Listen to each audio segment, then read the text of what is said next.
In this video, I'll show you everything I eat to fuel a 30-hour training week on the bike, with intervals, KOMs, and even some baking. I document every single piece of the 42,000 calories I need to fuel my training as I prepare to take on the Alpe d'Huez KOM in just over a month. Monday weigh-in. First weigh-in of the week. Starting the week off at 70.3 kilos, then slowly coming down over the last couple months. But my goal for this week is just to maintain weight and try to hit the training at really high quality. So I'm starting with a big breakfast. And for the ride, I measured out more, but I ended up only using 100 grams of sugar because I started the ride and it was raining, as you can see there. So I decided to cut it a little bit short, just under 2 hours. So that was about 1,400 calories. After I got back from the ride, I had some of my vegan protein powder. I'll pretty much have some amount of protein powder after every ride. And then I got in the sauna for an hour. Right now I'm just maintaining my heat adaptation with a couple times a week in this steam sauna. I have sunflower oil in this spray bottle, so it helps me to have a good controlled amount of oil for the pan when I roast vegetables. And I can easily weigh it before and after. So that was 6 grams of oil in the pan. Obviously, I'm not going to necessarily consume all of those 6 grams because some of it will stay on the pan, but it gives me some idea. And really for all of these calorie calculations, there's definitely some margin for error in here. It's not an exact science, but I tried to keep it as consistent and simple as possible with these meals so that we could have some good numbers for this video. Most of my meals are going to look something like this. Generally a pan of roasted vegetables, a bunch of beans, and then some kind of grain. I'm vegetarian, so the beans and the protein shakes are some of my main sources of protein. But when you eat as many calories as I am, pasta is also a huge source of protein. So it's really not as hard to get into protein as most people think. Got the sparkling water, which is absolutely essential for me. Now I'm finally eating lunch a couple hours after I got back from the ride, which isn't necessarily ideal. Next I got started on some focaccia. So I'm just activating my yeast and measuring out the ingredients. Just flour, salt, water, and olive oil. It's a pretty simple recipe, comes together pretty quickly. It's huge. It also lasts quite a long time. So I made this batch and then I can cook and eat it throughout the week. I had a pretty short ride today, so I had plenty of time to do a bit of extra cooking and get ready for the big week that I had planned. In that vein, I'm heading to the market for some produce. This place is just across the street from my apartment, and they have a really nice selection. I come here twice a week probably to load up on produce, and then just once a week go to the normal supermarket for the more processed stuff. I spent 26 euros at the market for this nice array of fruits and vegetables. I needed the fresh tomatoes for my focaccia. Putting the tomatoes on top is really nice. Copied that from one of my favorite bakeries. I had my dinner, which was the roasted beans and vegetables from earlier, along with the focaccia. And I pretty much eat fruit for dessert after every meal. These are the totals for the day. So it was a pretty light day. Only used 3,700 calories and ate about 4,000. I'm trying to maintain weight right now while fueling well for my key sessions. So there'll be some days surplus, some days deficit, but should even out roughly over the week. My main priority right now is trying to make sure the quality of the training is as good as it can be. So I'm timing my carb intake to make sure that I have everything I need for the training, but not having so much that I'm gonna be gaining weight. So I had the same breakfast as yesterday, 100 grams of fruit preserves and 200 grams of dried oats. I have a longer ride with some intervals planned for today, so I'm measuring out quite a bit of sugar. I'm going for 150 in each bottle, and then 400 in the bag. I didn't end up eating all of it though. I had 500 grams on the ride. I started up Col d'Huez and did a quick lap before I met up with my friend Sam. So beautiful. Perfect day. The weather was amazing on this day, and you could actually see all the way out to Corsica, which is pretty rare. I think it's like over 100 kilometers from Nice to Corsica, so it takes a perfectly clear day to be able to see it. After this little lap of Col d'Huez, I met up with my friend Sam and got started on the intervals. I had 2 sweet spot intervals on Col de Braus and Col de Bruy. These are 2 climbs that are in a local race that I was planning on doing a couple days later, so wanted to give them a little test. My legs felt pretty bad here. I was still recovering from a big fondo the weekend before, and I think just didn't quite have it on that day, but still got in some decent sweet spot efforts with like 380 and 360 on the climb, and then stopped at the fountain to refilled my bottles and add a bit of sugar. Sam and I regrouped at the top, and then we went down to the town of Sospel for a little bakery stop. I had a pain raison. Aw, clean shot! And this is a real estimate on the calories here because it's really hard to know from the bakery. The total ride ended up being 5 hours and about 4,300 calories. It was a pretty big day out, some solid intervals and work done. Got a nice pull from Sam on the way home. This is me measuring the sugar that I still had left in the bag after the ride. There are some in my bottles as well, and I just have to kind of guess how much that is. I had a recovery shake here, so this is different from the protein shake in that it has carbs and protein. So after a big day, I want to make sure I'm replacing both. Lunch was leftover pasta from the day before. I try to usually have something left over so I can quickly eat after I get back from a ride before I have to spend time cooking something. But dinner is going to be much of the same. Roasted carrots, red bell pepper, beets, scallions, aubergine, and some chickpeas. I won't film too much more of the cooking going forward because it's pretty much always the same, but gives you some idea of what I'm eating. Really, I'll just vary the amount of carbohydrate based on the upcoming work that I have. So the next day after this, I didn't have anything big planned, just an easy endurance ride.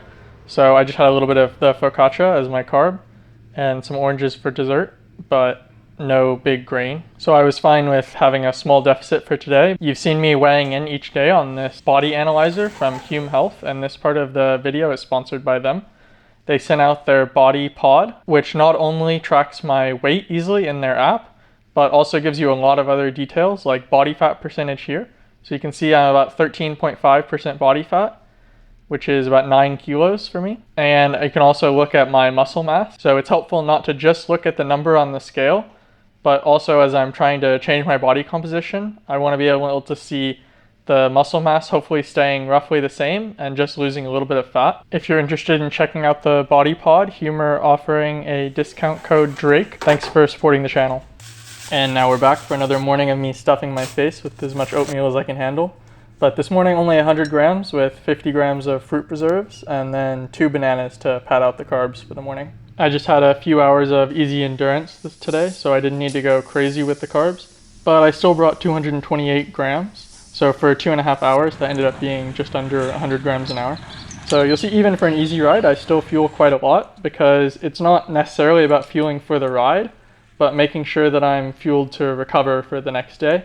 Because although this was only 2.5 hours and about 1,900 calories, the day after I had my race, so I didn't want the carb storage to get too low. For me, it's always a balance of just trying to time the carbs when I need them and not eat too much. But the rest of this day was pretty much devoted to carb loading because I had a planned race for the next day. These are the same chickpeas from yesterday, but now I'm roasting them to make them crispy. It's one of my favorite ways to eat any bean. I went for rice instead of pasta because I've read that gluten can cause a little bit of inflammation and water retention. So before a climbing effort, I try to stick mostly to rice. And I have the garlic confit there. I didn't show cooking that, but it's just slow cooked garlic in the oven that I use in tons of stuff. It's in olive oil and then I just mix it in. Provides a really nice flavor. And I just make that once and it lasts for like 2 weeks.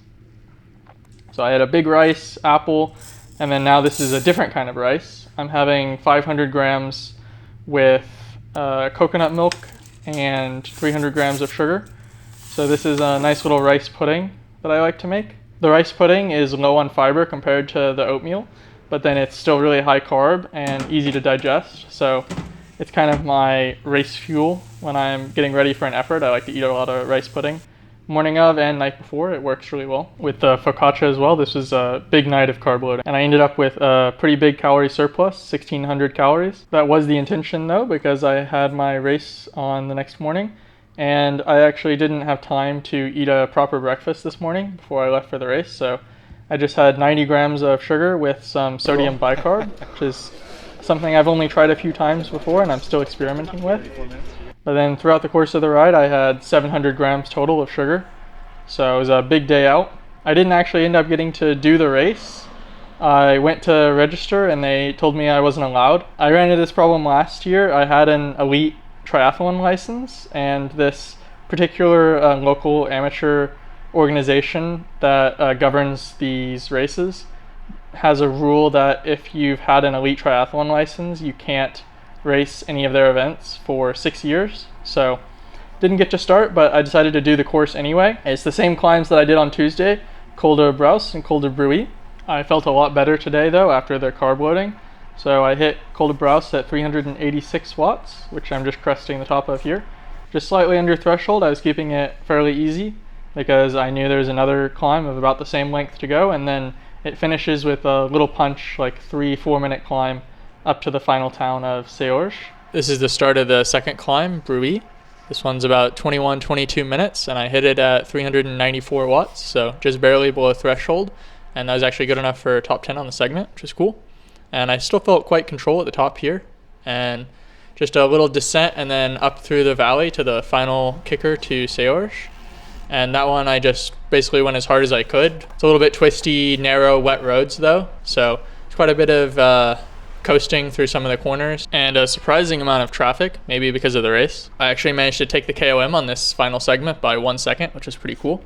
And I did the climbs faster than anyone else on the day, but bummed I didn't get to do the race. The guy who won it is an Italian guy on the Gran Fondo team that I've raced in Fondos the couple weeks leading into this, so it would have been fun to race against him, but oh well. They like to enforce their rules here, so nothing I can do about it. These are the stats from the laps for the day. Pretty happy with my effort. Definitely felt a lot better than on Tuesday. I met back up with my friend Daniel, who did get to do the ride, and also my friend Paul, who brought me some sugar, which was nice because I didn't want to carry too much for the climbing of the race. Saw a couple skateboarders on the way down Braus, which is unusual. This was the biggest ride of the week so far, with just over 5,000 calories in almost 6 hours. Even more unusually, some horses in Lescarin. I went for a carby recovery shake after I got home. 105 grams, 400 calories. And then I didn't really feel like cooking yet, so I just had some focaccia and an apple to have a little snack, if you can call 1,000 calories a snack. And then, got the vegetables in the oven and ready to roast for dinner. I still had leftover rice and chickpeas, so it wasn't too much. And then lots of fruit for dessert and a little bit of French Game of Thrones. Then I was still a little bit hungry before I went to bed, so I had a big protein shake. I had a little bit of a deficit that day, which I kind of expected after the big surplus the day before. I didn't really need to eat too much because the next day was a super easy recovery ride after the efforts. My weight was a little bit higher here, but these individual day weigh-ins aren't super helpful. It's more about the long-term trends, because things like the food that you eat can have a huge fluctuation on day-to-day weights, and that could just be water retention from the sodium bicarb the day before. It's a pretty well-known side effect of having bicarb. I had a nice, easy, mostly zone 1, low zone 2 ride with my friend Paul, and just 180 grams of sugar for this. Nothing too crazy. After the 700 grams yesterday, it's nice to not have to bring a whole Ziploc bag laden down with sugar. This is only just under 2,000 calories and a bit under 3 hours.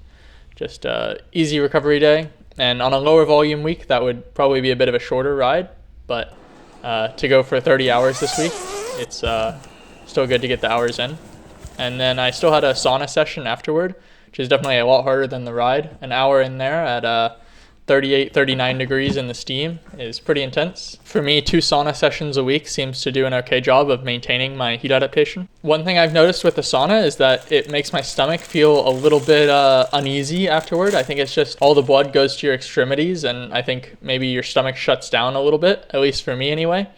So I normally don't feel super hungry after the sauna, and I have to wait a little bit to try to eat a big meal. I still wanted to eat quite a lot on this day though, because I had a big weekend planned with like 12 hours to get to 30 hours for the week. So loaded up the potatoes and the beans on the tray, got those in the oven, and then headed to the market to get some more produce. But this time I went to the boulangerie, just also on the same street corner. Got 2 baguettes and a challah. This bakery does a challah on Fridays. That's amazing. So I often get that. This is the haul from the market. Pretty much similar stuff to last time. A couple more leeks. And the potatoes and beans were ready out of the oven. Looking absolutely glorious. Changing up the carb source a little bit with the potatoes and the baguette. This is a pretty tasty one. And big calories. I can easily put down a whole baguette. So good carb loading again for the weekend. 2 pears for dessert, and then another dessert with, I ate the whole loaf of challah bread with rhubarb fruit preserves, which was amazing, but ended up with over 1,000 calorie surplus for the day. So definitely ready for a big weekend of riding. Saturday, day 6. The difference with the Hume Body Pod and other smart scales that I've had in the past is that it has this handle, which I think makes the impedance measurement a lot more accurate. It's supposed to be close in accuracy to the medical grade in-body measurement devices. This was planned to be my longest ride of the week, so loading up on the carbs really big today, putting 150 in the bottles as normal because that's about the most I can handle with this 950 milliliter bottle, and then 400 in the Ziploc bag, and you can see 670 there. I didn't actually end up drinking all of it because it was about almost a 7-hour ride, but the intensity was fairly low, just keeping it like mid to high zone 2. I met up with my friend Paul and we headed out over Browse again and to Col de Torini. There was actually an event this morning put on by the department, the local government. They basically just host an open-ended group ride, free for anyone to come, ride up. They have a few celebrities come out, and you just go up Col de Torini. It's just to promote cycling in the region. It's really nice. This is the side from Sospel that they went up in the 2024 Tour de France, and it's one of my favorites, probably the most scenic, I would say. You have the Notre Dame de Meneur, this cool little chapel with a little bridge going over to it that you can see all the way coming up. We got to the bottom of the climb like 15 minutes after the event started, so we were passing tons of people as we went up. It's cool seeing lots of different people out riding. That's the top of Lothion. There's still some snow up there at 2,000 meters. There were even a bunch of people on e-bikes, which I'm fully on board with. I would love to be able to convince one of these dudes to give me motor pace on a climb one day. They were going pretty fast up there. I was doing like 350 watts. They had a photographer out, so I got a nice little shot of Paul and I that found later online. And then at the top, they had a few tents set up with some souvenirs and a little bit of food. I didn't hang around too long at the top, just filled up my bottles at the fountain with more sugar and water, and then headed down because I didn't really bring enough clothes to be hanging out at the top at 1,600 meters for very long. Paul went home the direct way, and I came down the other side to Vesubi, and then another climb, just keeping it mid to high zone 2, like mid 200s to like 280 on the climbs. Had another fountain stop, which is absolutely beautiful with the river running there in the background. If I was really desperate, I might have eaten a couple of these mushrooms. They were looking pretty delicious, to be honest. Maybe should have brought those home in the pocket, but I don't know enough about mushrooms to trust myself to eat some random forest mushrooms that I found on a ride, but it was tempting. It's the biggest ride of the week so far. Over 5,500 calories, almost 7 hours. Pretty big day out, but not too much intensity, so should be able to recover from it to go again tomorrow if I eat enough. I think this ended up being a PR for me in terms of single day calorie consumption, at least since I've been tracking. I made some pasta with leftover beans and potatoes and a bunch of the garlic, which ended up being really delicious, although a bit unconventional. A little bit of balsamic glaze, and the scallions were amazing on there. Oranges for dessert, as usual. And then for dinner, I went back to the beans and potatoes with some tomato and the rest of the baguettes from yesterday. And then since I didn't quite have enough food yet, went for 150 grams of oats with 80 grams of fruit preserves. Not really the tastiest dessert. Would have been nice to have something a little bit better, but I didn't feel like baking anything after a long day. Over 8,000 calories eaten on the day. I wanted to finish the week with a little bit of intensity on this last day though, so I was happy to have a little bit of a surplus and wake up not too light, which means my carb stores aren't totally depleted. Big breakfast, the rice pudding with some fruit preserves. And then in the bottles, again, 150 grams a bottle, and in the bag, 336 grams. Kind of random, but just dumped some in there and that's what came out. I didn't really feel like being too precise with the measurements on this day. I tried some grenadine in one of my bottles. It's a syrup with some fruit concentrate and ended up tasting really nice. My friend gave it to me to try out. I went out for a route that I've done on my channel a few times before, past this waterfall. This is one of my favorite climbs for doing intervals. It's the Ironman course, and you basically can start with like over an hour, even at a tempo pace for me climbing. It's pretty shallow, but you go up from the coast to like 1,200 meters on Col de Lec. And so I did an hour and 6 minutes at like 3:30, and then stopped after the top for refill on the sugar and the water. and then just kept pushing kind of all day, like mid zone 2 and then tempo on the climbs. Basically just trying to get through the KJs and have a nice final push of the block and the week. Finished out with a solid 34 kilometers an hour average and just enough time to take me over 30 hours for the week. Pretty satisfying way to end the week, feeling actually really good. And that's a testament to the Olympic level eating that I was doing this week with that over 8,000 calories. It's still important to make sure I'm eating enough after that ride. Even though I'm planning on taking a rest week after this, I want to eat enough and eat well so that I'm recovering and getting the benefits of that training. So I'm having sweet potato and aubergine roasted with some leek and a bunch of lentils. I maybe went overboard on the lentils here. I cooked 500 grams and ended up eating like 300 grams of that in this night because I was really hungry. And I didn't cook anything else to eat with the sweet potatoes and the aubergine. So it's a little bit heavy on the fiber. I definitely eat a lot of fiber with my beans and vegetables, and this was probably starting to feel like too much fiber at this point after the heavy eating of the day before and then all the lentils. So it's feeling a little bit gross after that, but just had a protein shake to finish the night off and ended with a small deficit on that day. And then these are the stats for the whole week. I actually ended up having a surplus and eating a pretty crazy 42,000 calories. Thanks so much for the support. I hope you found it helpful or informative, and let me know if you want to see something else in my next training video. I've got big goals for this summer, so the training is going to be big. I'm looking to try to take the Alpe d'Huez KOM at the end of June, so pushing the limits pretty hard.